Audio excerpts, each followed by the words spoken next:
K കരുണാകരൻജി ലീഡറിന്റെ വീട്ടിൽ ഈ പ്രോഗ്രാമിൽ പങ്കെടുക്കുന്നത് എനിക്ക് വളരെ സന്തോഷമുണ്ട്.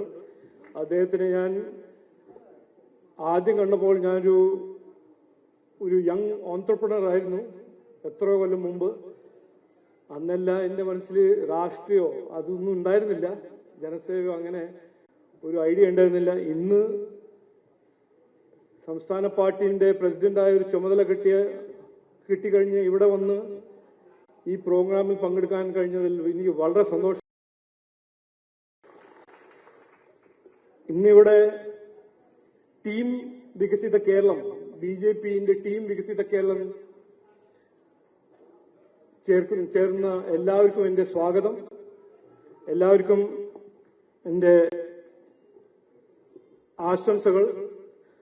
ഒറ്റക്കെട്ടായിട്ട് ജസ്റ്റിനും പത്മരാജിയും എല്ലാം പറഞ്ഞ പോലെ തന്നെ ഒറ്റക്കെട്ടായിട്ട് നമ്മളൊരു മുമ്പിൽ വെച്ചൊരു ലക്ഷ്യം, വികസിത കേരളം, അതിനുവേണ്ടി വികസിത തൃശ്ശൂർ, ആ ലക്ഷ്യത്തിനു വേണ്ടി ഇനി അടുത്ത 4 മാസം അധ്വാനിക്കുക, പ്രവർത്തിക്കുക. അതാണ് എൻ്റെ ഒരു അഭ്യർത്ഥന. ഞാൻ 2-3 കാര്യങ്ങൾ പറയാൻ ആഗ്രഹിക്കുന്നു. ബിജെപിനെ കുറിച്ച് നമ്മളെ കോൺഗ്രസ് പാർട്ടിന്റെ സുഹൃത്തും ലെഫ്റ്റിലെല്ലാം എത്രയോ അവരുടെ പ്രചരണം നടത്തിയിട്ടുണ്ട്. BJPന് എന്താണ് കാഴ്ചപ്പാട് ഞാൻ കൃത്യമായിട്ട് നിങ്ങളുടെ മുമ്പിൽ പറയാൻ ആഗ്രഹിക്കുന്നു. ഞങ്ങള് BJP എന്ന് പറഞ്ഞ പാർട്ടി നരേന്ദ്രമോദിജിന്റെ ലീഡർഷിപ്പിൽ വികസനം, വികസിത ഭാരതം, വികസിത കേരളം,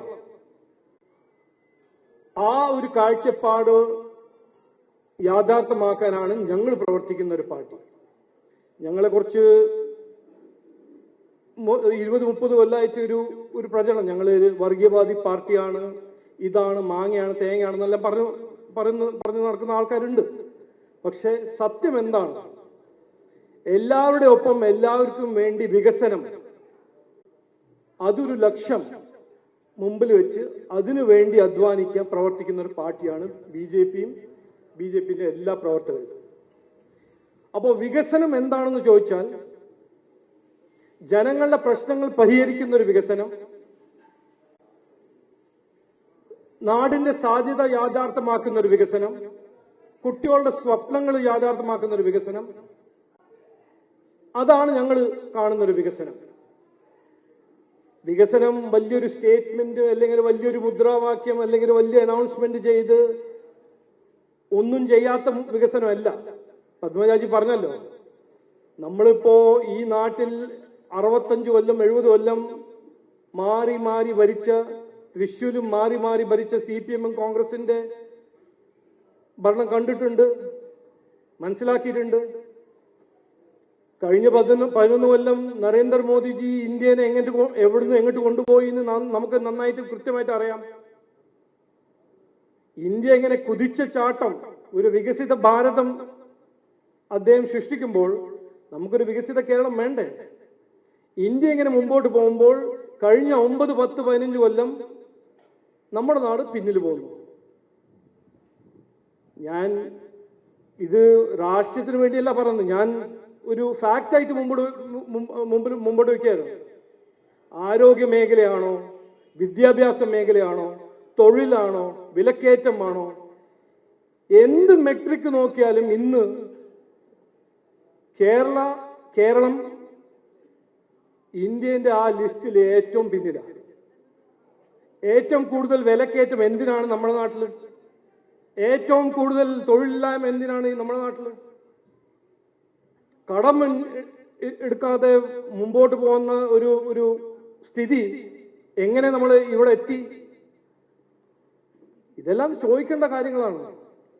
അപ്പൊ ജനങ്ങളെ വെറുതെ വിഡ്ഢിയാക്കി ഓരോന്ന് പറഞ്ഞു വെക്കുന്ന കോൺഗ്രസും CPM, അത് അവർ പറയുമ്പോൾ ഇതാണ് നമ്മൾ ചോദിക്കേണ്ടത്. ഇത് നമ്മളെ കുട്ടികൾക്കും വേണ്ടേ? വിദ്യാഭ്യാസവും തൊഴിലും അവർക്ക് അവസരം വേണ്ടേ? നമ്മൾ ഏറ്റവും പ്രധാനപ്പെട്ട, നമ്മുടെ നാടിന്റെ ഏറ്റവും പ്രധാനപ്പെട്ട ഒരു ആസെറ്റ് എന്ന് പറഞ്ഞാൽ നമ്മുടെ കുട്ടികളാണ്. എന്നിട്ട് നമ്മൾ എന്താണ് ചെയ്യുന്നത്? കുട്ടികളെ എക്സ്പോർട്ട് ചെയ്യുക, കുട്ടികൾ പുറത്തയക്കുക. അവരെ വിദ്യാഭ്യാസം, അവർക്ക് തൊഴിലിന് വേണ്ടി അവർ പുറത്തു പോവുക. അത് ഒരു നാടിന്, ഏത് നാടാണെങ്കിൽ അത് സസ്റ്റൈനബിൾ അല്ല. ഇത് മാറ്റണം. അപ്പൊ മാറാത്തത് ഇനി മാറുന്നു ഞങ്ങൾ മുമ്പോട്ട് ഒരു മുദ്രാവാക്യമല്ല, ഇത് ഞങ്ങളുടെ ഒരു മിഷനാണ്, ദൗത്യമാണ്. ഈ വരുന്ന തെരഞ്ഞെടുപ്പ് എനിക്ക് സുരേഷ് ഗോപിന്റെ ഒരു ഡയലോഗ് അറിയാം, അത് വളരെ ഇഷ്ടപ്പെട്ടു. തൃശ്ശൂർ എനിക്ക് പിടിക്കണം. അപ്പൊ തൃശ്ശൂർ കോർപ്പറേഷൻ നമുക്ക് പിടിക്കണം.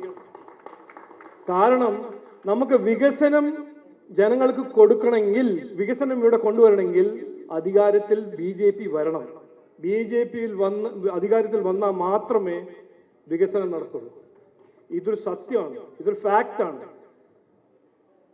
അപ്പോ ഒറ്റക്കെട്ടായിട്ട് നമ്മൾ അധ്വാനിക്കുക. അടുത്ത 4 മാസം തൃശ്ശൂരിന് വേണ്ടിയും ഇവിടുത്തെ ജനങ്ങൾക്കും വേണ്ടിയും പാർട്ടിക്കും വേണ്ടി ഏറ്റവും പ്രധാനപ്പെട്ട ഒരു ഇലക്ഷൻ ആയിരിക്കും. തദ്ദേശ ഇലക്ഷനിൽ നമ്മളെ സക്സസ് എല്ലാം കിട്ടി. അത് കഴിഞ്ഞിട്ട് അസംബ്ലി ഇലക്ഷൻ വരും. കോൺഗ്രസും ലെഫ്റ്റും അവർക്കും അറിയാം, ഇത് ഏറ്റവും അവരുടെ ഒരു എക്സിസ്റ്റൻസ് എന്ന് പറഞ്ഞാൽ അവര് ബാധിക്കുന്ന ഒരു ഇലക്ഷൻ ആയിരിക്കും ഇത്. അപ്പൊ അവര് നോണ എന്ന് പറഞ്ഞാൽ എന്ത് ലെവലിൽ വരെ പോകും. ഇപ്പൊ ഞാൻ ഛത്തീസ്ഗഡിനെ കുറിച്ച് ഞാൻ 2 വാക്ക് പറയുന്നു. ഛത്തീസ്ഗഡിൽ 2 കന്യാസ്ത്രീമാർ അവിടെ പെട്ടു. അവിടെ നിയമങ്ങളുണ്ട്. ആ നിയമങ്ങൾ കുറച്ച് അവര് പാലിച്ചില്ല. അപ്പൊ പോലീസ് അവരെ അറസ്റ്റ് ചെയ്തു. അതിനെ കുറിച്ച് രാഷ്ട്രീയം ചെയ്യാൻ ഇറങ്ങിയിരിക്കുന്നത് കോൺഗ്രസും ലെഫ്റ്റും. 2022 ഇവിടെയും തൃശ്ശൂർ റെയിൽവേ സ്റ്റേഷനിൽ അങ്ങനെ ട്രാഫിക്കിങ്ങിൽ ഇവിടെ അറസ്റ്റ് ചെയ്തില്ലേ? അപ്പോ ഒന്നും ചെയ്തില്ല. അവിടെ ഇപ്പോൾ അവരെ സഹായിക്കാൻ ഇറങ്ങിയിരിക്കുന്നതും ഒരു ഒറ്റ പാർട്ടിയാണ്, അത് BJP ആണ്. അത് പ്രധാനമന്ത്രിയാണ്, അമിത്ഷാജി ഹോം മിനിസ്റ്ററാണ്, ഞാനാണ്. ഒറ്റക്കെട്ടായിട്ട് സുരേഷ് ഗോപിജിയും ജോർജ് കുര്യൻജിയും എല്ലാവരും ഒറ്റക്കെട്ടായിട്ട് അവരെ സഹായിക്കാൻ ഇറങ്ങിയിരിക്കുക. ഏത് മലയാളിയാണെങ്കിലും മതം നോക്കാണ്ടേയും ജാതി നോക്കാണ്ടേയും സമുദായം നോക്കാണ്ട് അവർ സഹായിക്കണമെന്ന് പറഞ്ഞാൽ ഈ പാർട്ടി ഇറങ്ങും, അവർ സഹായിക്കും. ഇതാണ് ഞങ്ങളുടെ ഐഡിയോളജി. അപ്പൊ എല്ലാവരുടെ ഒപ്പം എല്ലാവർക്കും വേണ്ടി പ്രവർത്തിക്കുന്ന ഈ നാട്ടിലൊരു പാർട്ടി ഉണ്ടെങ്കിൽ അത് BJP ആണ്. ഇതിൽ കൃത്യമായിട്ട് നിങ്ങൾ എല്ലാവരും മനസ്സിലാക്കണം.